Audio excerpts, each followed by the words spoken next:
नमस्कार। आप देख रहे हैं बिस्तक का खास शो। पिछले 4 महीने से बाजार में एक तरफा चाल बनी है और वो भी पॉजिटिव। और इस 4 महीने में हमने क्या क्या नहीं देखा।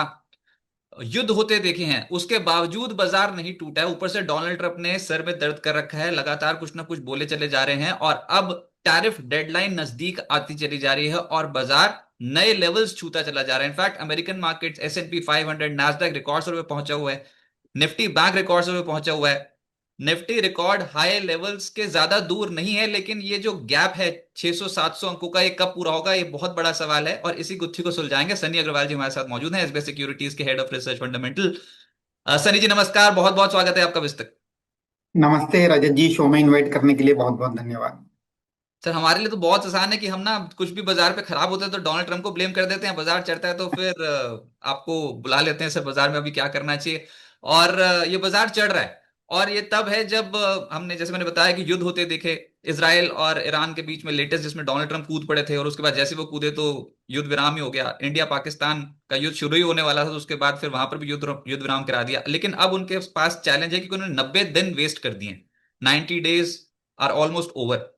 तो अब ये जो जुलाई में अगले हफ्ते टैरिफ लगने की बातें निकल के आएंगी, ये बाजार पे कितना बड़ा इम्पैक्ट डालेंगी? या फिर आप समझते हैं कि ट्रेड डील्स होने वाली हैं बड़ी बड़ी? या बिल्कुल रजत जी, आई थिंक जो एक बड़ा पड़ाव है मार्केट के लिए ऑब्वियसली वो ट्रेड डील ही रहेगा यूएस की ओर से।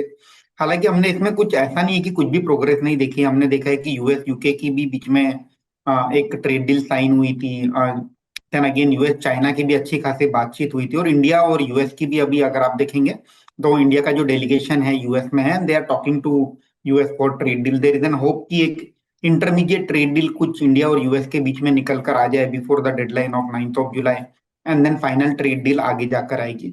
तो आई थिंक थोड़ा सा ऐसा नहीं है कि कुछ ही मूव नहीं हुआ है पिछले 3-4 महीने में। तो I think there is a positive development at least on few front.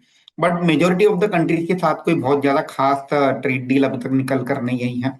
तो लेट्स सी अगेन, ये किसी को ही पता नहीं है कि ट्रम्प साहब का क्या मूड है और आगे जाके ये जो डेडलाइन है इसमें एक्सटेंशन मिलेगा, या आगे जाकर और सख्ती से ज्यादा इंपोर्ट बैरियर और टैरिफ आगे लगते हुए दिखेंगे ट्रम्प साहब की ओर से। तो again wait and watch mode में है, but again I am hopeful कि इंडिया के स्पेसिफिक अगर हम बात करें, तो for India at least there is some intermediate solution that can come out in between. और वैसे भी ना, ये कल से लेकर आज तक मल्टीपल टाइम्स हम बातें अलग अलग सुन चुके हैं। इनफैक्ट पिछले हफ्ते से व्हाइट व्हाइट हाउस कह रहा था कि टैरिफ डेडलाइन बढ़ जाएंगी कल, फिर उसके बाद डोनाल्ड ट्रंप बोलते नहीं कोई जरूरत नहीं है, 9 तारीख की रखो, जिसने मेरे साथ ट्रेड डील नहीं की उसके ऊपर मैं टैरिफ बहुत ज्यादा लगा दूंगा। ऐसी बातें वो कर रहे हैं। लेकिन ऐसे में मार्केट आउटलुक क्या है सर? 25,500 के लेवल पे खड़े हैं हम। यहां से और ताकत दिखती है बाजार की? रजत जी, अगेन मार्केट आउटलुक को मैं दो पार्ट में डिवाइड करना चाहूंगा। जब हम यूजुअली मार्केट आउटलुक की बात करते हैं तो इंडेक्स की बात करते हैं कि इंडेक्स नया हाई बनाएगा या नहीं बनाएगा, are we heading toward new high. But ultimately as an investor हमें अपने पोर्टफोलियो पे फोकस करना चाहिए। तो मुझे ये नहीं पता कि मार्केट, मैं जब कहता हूँ कि मार्केट इंडेक्स नया हाई बनाएगा कि नहीं, but I am very confident कि there are many things which are available in the market जहां पैसा बनाने का मौका काफी अच्छा है। अगर आपका होराइजन अगले 6 से 24 महीने या 36 महीने का है, तो again there is an opportunity in the market. Opportunity आपको शायद इंडेक्स में ना दिखे। इंडेक्स के अगर आप नीचे जाएंगे, mid cap small cap broader market में बहुत थीम है जहां मुझे लगता है कि एक स्ट्रक्चरल अप ट्रेंड इमर्ज हो रहा है। काफी सारे न्यू इंडस्ट्रीज है, नए सेक्टर हैं। ड्यू टू सम रीजन मुझे लगता है कि वहाँ काफी स्ट्रॉन्ग टेलविंड है इन टर्म्स ऑफ ग्रोथ। तो ओवरऑल मार्केट को से बहुत ज्यादा ग्लू ना होते हुए कि सेंसेक्स निफ्टी क्या कर रहा है, आई थिंक इंडिविजुअल कंपनीज को हमें आइडेंटिफाई करना होगा जहां बेहतर ग्रोथ आगे जाकर दिखेगी। थीम्स आइडेंटिफाई करनी होगी, और ऐसी थीम्स और स्टॉक में पार्टिसिपेट करेंगे तो डेफिनेटली एक कहीं ना कहीं वेल्थ क्रिएशन के मौके मुझे क्लियर कट नजर आते हैं। लेकिन निफ्टी से तो हमारा दिल ही नहीं भरता सर। रिकॉर्ड हाई हासिल कर लेगा? लग रहा है कि 26,200 के लेवल के पार निकल जाएगा निफ्टी इसी सीरीज में, जुलाई सीरीज में। रजत जी, अगर मैं निफ्टी की बात करूं तो अगेन मुझे ये नहीं पता कि नया हाई कब बनेगा, आने वाले दिन में बनेगा कि अगले 50 दिन में बनेगा। बट डेफिनेटली नया हाई तो आना है। मे बी अब ये जो ट्रम्प ट्रेड वॉर के चलते थोड़ी बहुत वोलेटिलिटी शायद और देखने मिले। और एट द सेम टाइम जब मैं कहता हूँ कि नया हाई आएगा, उसके पीछे दो तीन एक सपोर्टिंग लॉजिक है। सबसे पहले ऑब्वियसली मार्केट अर्निंग ग्रोथ पे चलता है। तो हालांकि Q1 की जो अर्निंग्स है, जो कि हम अगले 7-8 दिनों में देखेंगे, किक ऑफ हो जाएगी, तो वहां कोई खास नंबर हमें आते हुए नहीं दिखेंगे। But at the same time हमें एक बात ध्यान रखना होगा कि जो लो बेस इफेक्ट है अर्निंग का, वो अगले क्वार्टर से प्ले आउट होना चालू हो जाएगा। तो मुझे लगता है कि Q2 can be a very decent quarter from an Indian corporate के परस्पेक्टिव से, क्योंकि इस बार जो फेस्टिवल सीजन है वो भी थोड़ा अर्ली है। अगर आप देखेंगे गणेश चतुर्थी जो है, that is in the month of अगस्त। तो जब अगस्त में आपका गणेश चतुर्थी आ जाएगी तो ऑब्वियसली जो इन्वेंट्री फीलिंग होती है, चैनल फीलिंग होती है, बिजनेसेस होते हैं, उनमें उनको कहीं ना कहीं जुलाई मंथ से बेनिफिट प्ले आउट होना स्टार्ट हो जाएगा। तो मैं बहुत होपफुल कि जुलाई अगस्त सितंबर का जो क्वार्टर है वहाँ एक डिसेंट अर्निंग ग्रोथ आएगी। और अगर वहां हम डबल डिजिट अर्निंग ग्रोथ आते देखते हैं एग्रीगेट लेवल पर निफ्टी पर, तो मुझे लगता है कि मार्केट डेफिनेटली न्यू हाई की तरफ चलते हुए दिखेगा। और अगर आप ओवरऑल अगले 2 साल के अर्निंग ग्रोथ की बात करें तो 10 से 12% अर्निंग किगर आना कोई बड़ी बात नहीं है। इंडिया जीडीपी ग्रोइंग एट 6.5%, और उसमें अगर आप इन्फ्लेशन जोड़ दे 3 से 4%, तो मुझे लगता है कि 10-11% की अर्निंग ग्रोथ आना निफ्टी के लेवल पर कोई बड़ी बात नहीं है। Individual companies can grow at a faster rate. Mid cap small cap company वहां 15 से 20-25% की अर्निंग ग्रोथ आने की उम्मीद करते हैं। इसीलिए मैं पहले भी कह रहा था कि जो ब्रॉडर मार्केट है वहां थोड़े ज्यादा पैसे बनाने के मौके दिखते हैं, rather than getting glued to a large cap और ओनली फ्रंट लाइन कंपनीज। तो ये मौके फिर एफआईएस को नहीं दिखते क्या? एफआईएस तो खरीद नहीं रहे हैं इंडियन मार्केट में बहुत स्ट्रांगली, ऐसा क्यों? अगेन एफआईआई का जो पर्सपेक्टिव होता है वो ग्लोबल होता है रजत जी। तो अगर आप फॉरेन इंस्टीट्यूशनल इन्वेस्टर के सीट पर अगर आप बैठोगे, आप फंड मैनेजर हैं, तो आपको तो पूरी दुनिया का जो लैंडस्केप है वो आपके लिए इन्वेस्टमेंट हॉराइजन है। तो जब कैसे आप बैठते हैं? बैठते कैसे बैठते हैं सर? वो वाली सीट पे कैसे बैठते हैं? कहाँ बैठना पड़ता है वो? बैठते तो वैसे ही है, बस आप वो पोजीशन में हो। और अगर आपको डिसीजन लेना है कि मुझे इंडिया में इन्वेस्ट करना है among the emerging market, India China, तो I think when China is trading at 12 time price to earning multiple compare to India जो कि 19-20 के प्राइस टू अर्निंग मल्टीपल पर है, तो डेफिनेटली उन्हें चाइना रिलेटिवली चीपर लगेगा। और जब फंड मैनेजर सोचता है वो थोड़ा रिस्क रिवॉर्ड के परस्पेक्टिव से सोचता है कि जहां मुझे डाउनसाइड रिस्क लिमिटेड हो और एक डिसेंट कंपनी में पैसा लगाने का मौका मिले। तो ऐसा नहीं है कि चाइना में कंपनीज खराब है, ऑब्वियसली वहां बिकॉज ऑफ सम रीजन थोड़ा स्लो डाउन हुआ है। यूएस चाइना का ट्रेड वॉर चल रहा है, उसके चलते कहीं ना कहीं ग्रोथ में थोड़ी दिक्कतें हैं। But again when you are getting company that 8 10 12 times of price to earning multiple, तो ऑब्वियसली उसे ऑप्शन बहुत सारे हैं as a fund manager. But India का जो एक पेक्युलियर नेचर रहा है within emerging market basket, कि इंडिया जो वैल्यूएशन जो होता है इंडिया का हर बार एक्सपेंसिव ही रहा है, और मुझे लगता है कि एक्सपेंसिव ही ट्रेड होगा। तो अल्टीमेटली फॉरेन इंस्टीट्यूशनल इन्वेस्टर ऐसा नहीं है कि कंसिस्टेंटली सेल कर रहे हैं। अगर आप देखेंगे अप्रैल के बाद थोड़ा अप ट्रेंड में इनफ्लो आया था काफी सारा, then there is some outflow. तो मुझे लगता है कि mix back kind of foreign flow fund flow रहा है। अल्टीमेटली मुझे लगता है कि India growth story is intact, और अगर इंडिया यहाँ से कंसिस्टेंटली नॉमिनल जीडीपी के टर्म्स में 10-12% से ग्रो होती रहेगी, तो over the period of time foreign institutional investor will deploy money consistently in the Indian markets also. Sir एक समस्या और है, बहुत सारे लोगों की समस्या है कि बाजार तो हमने चढ़ता देखा है पिछले कुछ महीनों में, 4 महीने इनफैक्ट लगातार चढ़ रहा है, लेकिन वो जो भाव थे 2024 के वो भी आ नहीं रहे हैं मिड कैप स्टॉक्स में, और बहुत सारे स्टॉक्स फंसा के चले गए हैं। तो क्या करना चाहिए mid cap small cap space में अभी? ऐसा नहीं कि सभी खराब है, चढ़े भी हैं, लेकिन ज्यादातर वो है जो फंसे पड़े। अभी अगर आप देखेंगे हर बुल रन में एक नया सेक्टर या नए सेक्टर लीडरशिप लेते हैं, तो इसे मानना गलत होगा कि आपने अगर 2023-24 में जो स्टॉक में इन्वेस्ट किए हैं और गलती से आप ऊपर के भाव में एंटर कर चुके हो और वहां अगर आपने 20-30-40% का करेक्शन देखा है, then it will be very foolish to assume कि वही स्टॉक आगे लीड करेंगे। आपको अपना पोर्टफोलियो का थोड़ा हेल्थ चेक करना होगा, आपके जो पोर्टफोलियो में कंपनीज हैं उनमें आगे जाके ग्रोथ पोटेंशियल है, या एट द सेम टाइम अगर आपने कोई शेयर लिया है अच्छे सेक्टर में बट वो बहुत ऊंचे वैल्यूएशन पर ले लिया, तो अब क्या वो प्रोबेबिलिटी है कि वो फिर से ऊंचे वैल्यूएशन वो सेक्टर में आ सकते हैं? तो थोड़ा सा डीप डाइव करना होगा अपने पोर्टफोलियो में। और वहां मुझे लगता है कि जहां वीक स्टॉक्स है वहां से चर्न होकर जो आने वाले समय में जो सेक्टर अच्छा करने वाले हैं वहां आपको थोड़ा सा एक पोर्टफोलियो में चर्न डेफिनेटली करना पड़ेगा।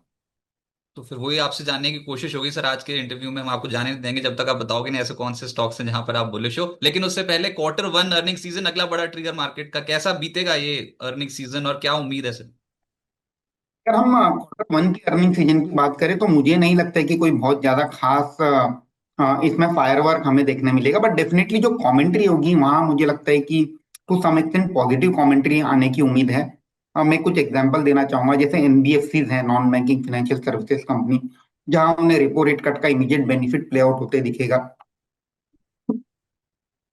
वहां मुझे लगता है कि कमेंट्री काफी रोबस्ट आएगी। जैसे बैंक्स है, बैंक में हालांकि नेट इंटरेस्ट मार्जिन प्रेशर में आते हुए दिखेंगे ये क्वार्टर में, बट अल्टीमेटली जो निम है वो आने वाले 3 क्वार्टर में बढ़ते हुए ट्रेजेक्टरी से हमें दिखेंगे। That can be one positive commentary. Cement sector, हालांकि अगर आप देखेंगे पिछले क्वार्टर में भी एक डिसेंट अर्निंग ग्रोथ हमने देखी थी, तो सीमेंट में भी मुझे लगता है कि कमेंट्री थोड़ी ठीक ठाक ही रहेगी आगे आने वाले समय में। ऑटो में again kind of mix bag kind of earning हम एक्सपेक्ट कर रहे हैं। जैसे अगर आपने आज भी ऑटो सेल्स के आंकड़े देखे होंगे, तो companies like Mahindra and Mahindra, जहां हमने देखा कि पैसेंजर व्हीकल और ट्रैक्टर दोनों ही सेगमेंट में एक डिसेंट वॉल्यूम ग्रोथ रिपोर्ट करी है कंपनी ने। तो Mahindra and Mahindra can report a decent set of number. TVS motor, Eicher motor, ऐसे कुछ सिलेक्टिव कंपनीज है। और ऑटो एंसिलरी कंपनीज काफी अच्छे नंबर ये क्वार्टर में रिपोर्ट कर सकती हैं।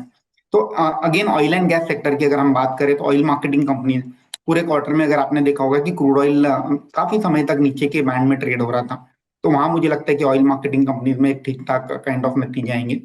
एफएमसीजी कंपनी, स्टेपल कंपनीज, हालांकि ऐसे कोई बहुत ज्यादा खास ग्रोथ हमें देखने नहीं मिलेगी, बट एफएमसीजी सेक्टर के लिए एक चीज काफी पॉजिटिव है कि लो बेस इफेक्ट है। अगर आप देखेंगे पिछले 4 क्वार्टर से एफएमसीजी कंपनीज में कोई बहुत ज्यादा खास वॉल्यूम ग्रोथ नहीं आई है।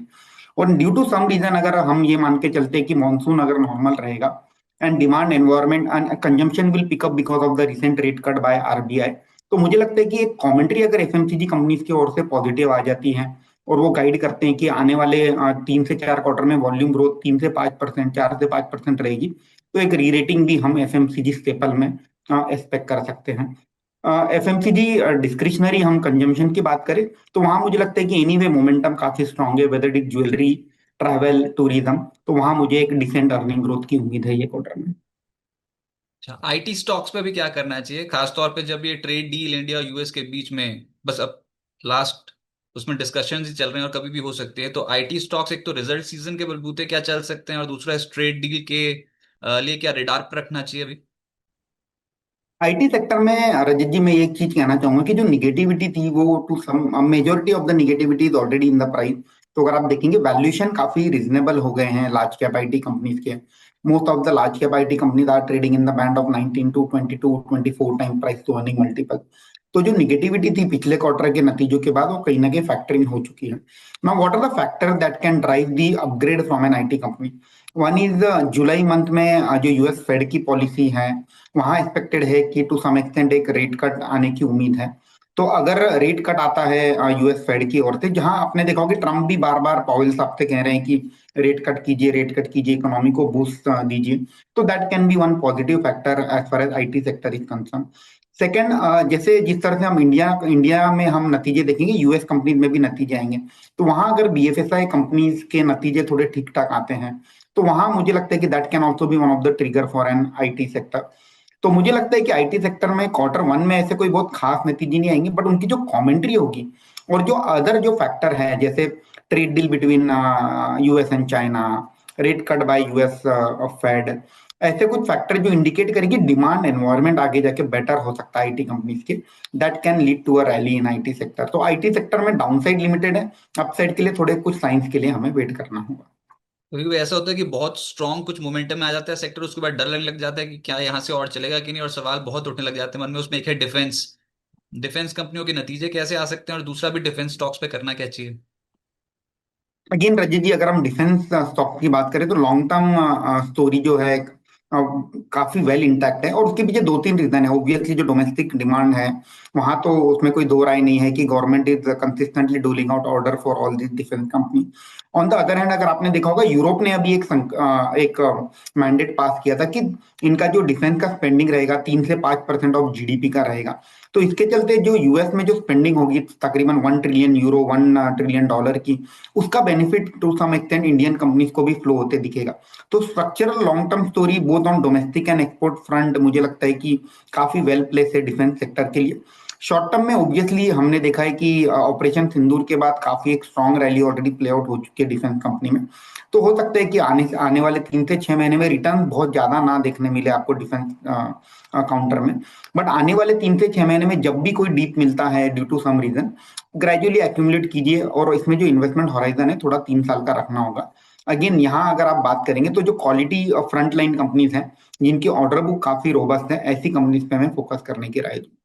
अब सर वही बात कि कौन से ऐसे स्टॉक्स हैं जहां पर आप बुलिश हो और आपको लगता है कि ये ऐड करने चाहिए, चाहे वो अर्निंग्स विजिबिलिटी के चलते हो या फिर कोई और ट्रिगर, लेकिन पैसा बने निवेशकों का और मैं पहले डिस्क्लेमर दे दूं, देखिए इसमें मार्केट की हालत ऐसी है कि 4 महीने तेजी के बाद खुशी तो बहुत होती है, लेकिन 22,000 के लेवल पे जितनी खरीदने में खुशी थी वो यहाँ पर नहीं, यहाँ पर सामान थोड़ा महंगा हो गया है मार्केट में अभी। सनी जी की टॉप पिक्स जानने की कोशिश है, तो सनी जी ओवर टू यू, बताइए वो कौन से पोर्टफोलियो स्टॉक्स। अगेन रजत जी, रादर देन डिस्कसिंग स्टॉक में थोड़ा सा आज थीम पर डिस्कस करना चाहूंगा, और थीम के साथ साथ मैं हर थीम के साथ एक दो स्टॉक के नाम भी मैं आपको बताना चाहूंगा। जिस तरह से पहले हमने डिस्कस किया कि NBFC sector can be one of the key beneficiary of the recent rate cut. So NBFC में अगर हम बात करें तो there there are again large cap as well as mid cap play. तो अगर आप हाउसिंग फाइनेंस की बात करते हैं तो पीएनबी हाउसिंग फाइनेंस हमें काफी अच्छा लगता है। इससे अगर आप छोटी कंपनीज की थोड़ी बात करेंगे विद इन हाउसिंग फाइनेंस, तो इंडिया शेल्टर होम फाइनेंस या for that matter home first जो है, ऐसी कंपनीज हैं, इस पे मैं फोकस करने की राय दूंगा। अगेन गोल्ड फाइनेंसिंग कंपनी, जहां हमने देखा कि रिसेंट काफी स्ट्रांग रैली हुई थी मुथूट और मन्नापुरम में, वहां may be buy on dip की रणनीति हमें अपनाकर चलनी चाहिए। तो NBFC is definitely one of the priority sector जहां हमें बेनिफिट पैन आउट होते दिखेगा। ऑटो में सिलेक्टिवली टू व्हीलर और ट्रैक्टर प्ले। तो ट्रैक्टर में obviously Mahindra and Mahindra is the one company which we like. And another way to ride to this entire auto sector is auto ancillary. तो auto ancillary में काफी सारे trend play out हो रहे हैं, जैसे प्रीमियमाइजेशन का ट्रेंड है, तो वहां में एसजेएस एंटरप्राइज काफी अच्छा लगता है। Lumax auto which is again a proxy play on Mahindra and Bajaj auto. तो that is the one company which we like among the auto. And आज गेब्रियल में आपने देखा होगा कि आज अपर सर्किट में है, वहां एक काफी एक स्ट्रक्चरल शिफ्ट हो रहा है कि जो आनंद ग्रुप है अपनी अनलिस्टेड कंपनीज लिस्टेड कंपनी में एंटिटी में मर्ज कर रही हैं। आज के डेट में पोस्ट मर्जर तकरीबन 8,000 करोड़ का टर्नओवर हो जाएगा, और कंपनी एक्सपेक्ट कर रही है कि बाय 2030 50,000 करोड़ का टर्नओवर टारगेट कर रही है। तो आई थिंक काफी लंबा रनवे है गैब्रियल के लिए। मे बी कल भी शायद ऊपर खुले, और जब कूल ऑफ होगा तब उसे लॉन्ग टर्म के लिहाज से पोर्टफोलियो में ऐड करने की राय रहेगी। Real estate is the one sector जहां हमें लगता है कि डिमांड एनवायरनमेंट आने वाले समय में काफी अच्छा रहेगा। तो रियल एस्टेट में सिलेक्टिव चुनिंदा companies like DLF which is again a front line company within the real estate space, and then a smaller player like Brigade Enterprises, Suntech Realty, इन पे मैं फोकस करने की राय दूंगा। बैंक नो डाउट, बैंक में quarter one में नतीजे ओके ही रहेंगे, नीम प्रेशर में आते दिखेगा। बट ओवरऑल अगर हम लॉन्ग टर्म की बात करें तो 12 से 13% की ग्रोथ हम बैंक में देख सकते हैं। बैंक में मुझे लगता है कि जो फ्रंटलाइन बैंक है, आईसीआईसीआई बैंक, एक्सिस बैंक, और for that matter Indian bank among the PSU can be on radar. Structural steel tube as a theme is the one theme where we are very bullish on. तो इसमें अगर हम front line company की बात करते हैं तो APL Apollo tubes को ध्यान में रखना चाहिए। और अगर छोटी कंपनीज की बात करें तो जो रिसेंट संभव करके जो आईपीओ आया था, जो कि फुल्ली बैकवर्ड इंटीग्रेटेड कंपनी है, उसके लिस्टिंग के बाद हम उसमें भी फोकस कर सकते हैं। Within government focus infra side में railway wagon as a theme is a very good. So आप Texmaco, Titagarh, Jupiter wagon, ये तीनों कंपनीज अगर आप 3 साल के लिए पोर्टफोलियो में ऐड करते हो तो आई एम श्योर डेफिनेटली एक डिसेंट रिटर्न हमें प्ले आउट होते दिखेगा। Power power ancillary is another thing. With in power मुझे लगता है कि जो ट्रांसफॉर्मर और जो केबल्स एंड वायर सेक्टर है वहां फोकस करना चाहिए। तो रिसेंटली एक सीमेंस एनर्जी करके कंपनी डीमर्ज हुई थी सीमेंस से, जो कि again one of the large cap company है, वहां मैं फोकस करने की राय दूंगा। TND power again a smaller player within that pack. और रिसेंटली एक लिस्टेड कंपनी है क्वालिटी पावर में, उस पर फोकस करने की राय दूंगा। कैपिटल मार्केट, ऑब्वियसली मार्केट अगर नया हाई बनाएगा तो capital market as a theme will continue to do well. तो whether it is wealth managers like Nuvama और 361, या जो ब्रोकिंग कंपनीज हैं जैसे जेएम फाइनेंशियल, आईएफएल कैपिटल, इस पर और एंजल वन, इस पर हमें ध्यान रखना चाहिए। At the same time hotels no doubt पिछले 3-4 सालों से काफी अच्छे रिटर्न डिलीवर किए हैं। Within hotels also we feel still there is a value which is left. तो फ्रंटलाइन होटल में इंडियन होटल, आईटीसी होटल, और अगर कोई मिड साइज होटल प्ले करना चाहता है, जो करना चाहता है, तो शैले होटल और एपीजे सुरेंद्र पार्क को ध्यान में रखना चाहिए। हॉस्पिटल अगेन प्रिटी काफी अच्छी थीम रही है पिछले 1-1.5 साल से। मुझे लगता है कि हॉस्पिटल अभी भी आने वाले समय में अच्छा करेंगे, तो hospital can be one theme. And one dark horse, अगर ग्लोबल अनसर्टेनिटी रिड्यूस हो जाती है तो metal and mining sector can be one of the dark horse, जो कि एक एक्स्ट्रॉर्डनरी रिटर्न दे सकता है आने वाले समय में। तो ये तो सूची बहुत लंबी हो गई, और इसको आप ट्रैक करें, और रिजल्ट सीजन में ये वाले जो स्टॉक्स हैं, इस थीम से जुड़े हुए स्टॉक्स, इनको आप ट्रैक कर सकते हो। सर कभी कभी ऐसा लगता है कि मार्केट ना बहुत तेज हो रहा है तो निवेशकों को हो जाता है धोखा। मंदी वाली मार्केट पे तो खरीदते नहीं है, तेजी वाली मार्केट पे सब कुछ देख दाख के खरीदना शुरू कर देते हैं कि हाँ ये चढ़ रहा है, ये चढ़ रहा है, इसको खरीद लो। उसके बाद फिर मंथली बेसिस पे या सालों साल पकड़ के बैठे रहते हैं उसे।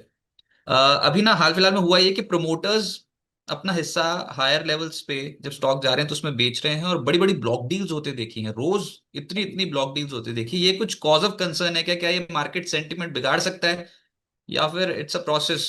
ये मार्केट का एक प्रोसेस है, जिसको लगता है बेचो तो वो बेच जाता है। पर प्रॉब्लम ये है कि कंपनी का प्रमोटर खुद बहुत सारी कंपनियों के प्रमोटर्स बेच रहे हैं। अगेन रजत जी, इसको we should not paint this entire thing with one brush. इसको मैं थोड़ा सा डाइसेक्ट करने की कोशिश करता हूँ। तो अगर आप देखेंगे, एक जो सेलिंग प्रमोटर है जहाँ प्राइवेट इक्विटी इन्वॉल्व है, तो प्राइवेट इक्विटी का क्या होता है ना, कि इन्वेस्टमेंट हॉराइजन होता है कि उन्हें अपना जो फंड है, अब 5 या 7 साल के लिए उन्होंने डिप्लॉय किया है, और जब उनका फंड का जो ड्यूरेशन है वो एंड होने वाला है, तो they have to definitely book the profit. और उन्होंने जब इतनी बड़ी रिस्क लेकर पैसा लगाया था, और वहां पैसा जब 4 गुना 5 गुना 10 गुना हो रहा है, तो definitely they would like to book out from that investment.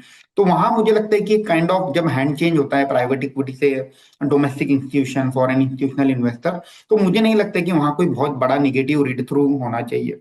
Second is multinational companies के जो प्रमोटर हैं वो स्टेक बेच रहे हैं।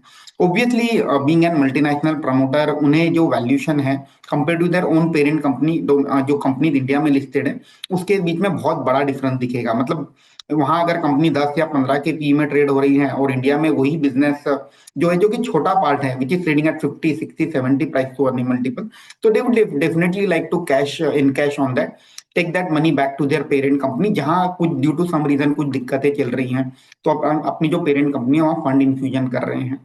तो मुझे लगता है कि again that's a very normal trend, और वहां भी कोई बहुत बड़ा निगेटिव मुझे नहीं लगता है। Then third category individual promoters जो अपना स्टेक सेल कर रहे हैं, 2%, 5%, 7%। Again that's a part and parcel of the business, क्योंकि अगर प्रमोटर ने अपने 15 20 साल मेहनत करके पूंजी लगाकर जब बिजनेस खड़ा किया है, तो obviously he would also like to encash some money and use it for a personal lead, जो कि कभी कभी अगर आपने देखा होगा वेदांता ग्रुप में पर्सनल लेवल पर लिवरेज है, उसे डीलिवरेज करने की कोशिश की है। तो अगेन इट्स ओवरऑल, अगर आप स्कीम ऑफ थीम में देखेंगे, तो काफी पॉजिटिव है। या कुछ प्रमोटर्स हैं जिनका कुछ पर्सनल एस्पिरेशन होगा in terms of real estate and everything, तो they are fulfilling it through, it's like encashing some money, जो इन्होंने पिछले 15 20 साल में बिजनेस खड़ा किया है, उससे कुछ मनी एनकैश कर रहे हैं। तो मुझे नहीं लगता है कि ऐसे कोई बहुत ज्यादा निगेटिव है। और eight the same time individual promoter जो है आगे जाके स्टेक बढ़ाने की भी बात करते हैं, जगह अगर आप देखेंगे कि पैसा यहाँ से निकाला, but at the same time आगे जब कंपनी को ग्रोथ कैपिटल की जरूरत रहेगी, तो प्रेफरेंशियल इशू या वारंट के थ्रू फिर से फंड इन्फ्यूजन भी हमने होते हुए देखा है। तो ऐसा नहीं है कि बहुत ज्यादा निगेटिव तौर पर ये देखना चाहिए। I think it's a part and parcel of capital market. Equity is one of the currency which everyone would like to utilise and encash at some point of time. तो मैं इसे बहुत ज्यादा निगेटिव सेंस में नहीं देखूंगा। हाँ, ये निगेटिव कब हो जाएगा कि प्रमोटर जो सेलिंग है बल्क ब्लॉक डील के थ्रू वो बहुत ज्यादा हो गई, और सामने लेने वाला कोई है नहीं, तो there can be downward pricing pressure in such kind of scenario. तो अभी ऐसा कोई डेस्परेशन मुझे दिखता नहीं है। Demand is far better than the supply which is in the market. तो मुझे लगता है कि ऐसे कोई बहुत ज्यादा घबराने वाली बात नहीं है। और ये जो आईपीओज आने शुरू हो गए हैं तेज दनादन, तो इसमें भी क्या गुड क्वालिटी पेपर आ रहा है अभी मार्केट में बहुत सारा, या फिर इसमें भी सावधानी बरतने की जरूरत है? अगेन ना रजत जी, आईपीओ में ऑब्वियसली बहुत चुनिंदा कंपनीज होती है जो यूनिक काइंड ऑफ बिजनेसेस होते हैं, जो लिस्ट होते हैं, तो उस पर ध्यान देना चाहिए। जैसे अगर आज आपने देखा होगा एलेनबेरी करके एक कंपनी है, उसकी लिस्टिंग हुई, काफी धमाकेदार लिस्टिंग हुई है, क्लोज टू 30% ऊपर अभी ट्रेड कर रहा है। Again a very unique business, जो अपना गैसेज जो होते हैं, ऑक्सीजन, नाइट्रोजन, अर्गॉन, ये प्रोवाइड करती है, और काफी पुराना वेल एस्टेब्लिश बिजनेस है। तो मुझे लगता है कि ऑब्वियसली जब साल में 70 80 कंपनी लिस्ट होती है, तो 8 या 10 कंपनी ऐसी होती है कि जो बहुत यूनिक बिजनेस होते हैं, मोट होते हैं, जिसमें long term growth driver well place होते हैं, वहाँ वैल्यूएशन भी कंफर्टेबल होते हैं। तो 8 या 10 कंपनी हर साल आपको देखोगे कि एक डिसेंट रिटर्न आने वाले 3 से 5 सालों में डिलीवर करते हैं। तो you need to be very selective in terms of IPO. और आईपीओ में भी दो तरह के इन्वेस्टर होते हैं। एक एक होते हैं कि जो लिस्टिंग गेन के लिए प्ले करते हैं, उन्हें तो जीएमपी और ये सब फैक्टर देख के ऑब्वियसली लिस्टिंग गेन के आसपास जो भी हो प्रॉफिट बुक कर लेना चाहिए। और एक होते हैं कि long term investor even during IPO और पोस्ट लिस्टिंग भी डेफिनेटली पार्टिसिपेट कर सकते हैं। तो जब आप लॉन्ग टर्म की बात करते हैं, तो उसमें आपको थोड़ा ध्यान देना होगा। जो कंपनीज में मोट है, जहां आगे जाके ग्रोथ ड्राइवर काफी वेल प्लेस है, ऐसे कंपनीज में पैसा डिप्लॉय करना चाहिए। तो ये तो सर हमने बाजार की बात करी, लेकिन फिर भी ना जाते जाते मेरे को ना थोड़ा सा एक सवाल मन में रह गया, थोड़ा मजा नहीं आ रहा सर। वो S&P 500 नैस्डैक ना रिकॉर्ड स्टोर पे पहुंच गए हैं और प्रॉब्लम क्रिएट करी है दुनिया भर में डोनाल्ड ट्रंप ने। बताओ, उन्हीं की मार्केट रिकॉर्ड स्टोर पे हमारी पहुंच नहीं रही है। तो क्या आप मतलब कुछ ऐसा हो सकता है जुलाई में, क्या आपको लग रहा है कि ट्रिगर होगा मार्केट के पास, जिसके चलते इस जुलाई में या फिर अगली सीरीज तक हमारे मार्केट में भी धमाका हो जाए, हम भी रिकॉर्ड स्टोर पे पहुंच जाए? अगेन रजत जी, मार्केट में मुझे लगता है कि रादर देन जिस तरह से मैंने पहले ही बात किया कि इंडेक्स जो है वो नया हाई बनाएगा डेफिनेटली, बट कब बनाएगा, अगले आने वाले 3 महीने में, 4 महीने में, एक हफ्ते में, वो किसी को नहीं पता। बट अगर आप लाइफ टाइम हाई की सूची निकालेंगे तो काफी सारी कंपनीज है जो लाइफ टाइम हाई अपना स्केल अप कर रही हैं। तो ऐसा नहीं है कि मार्केट लाइफ हाई नहीं बनाएगा तो बाकी के स्टॉक लाइफ हाई नहीं बनाएंगे। तो I think there are many companies which are already trading close to life high, और ऐसा नहीं है कि सिर्फ mid cap company, large cap companies भी अपने लाइफ हाई के आसपास ट्रेड कर रही है। जैसे Bharti Airtel trading close to its life high, Bajaj finance life high के आसपास है, श्री सीमेंट वहां भी लाइफ हाई आपने कुछ महीनों पहले देखा था, HDFC bank trading close to life high, ICICI bank trading close to life high.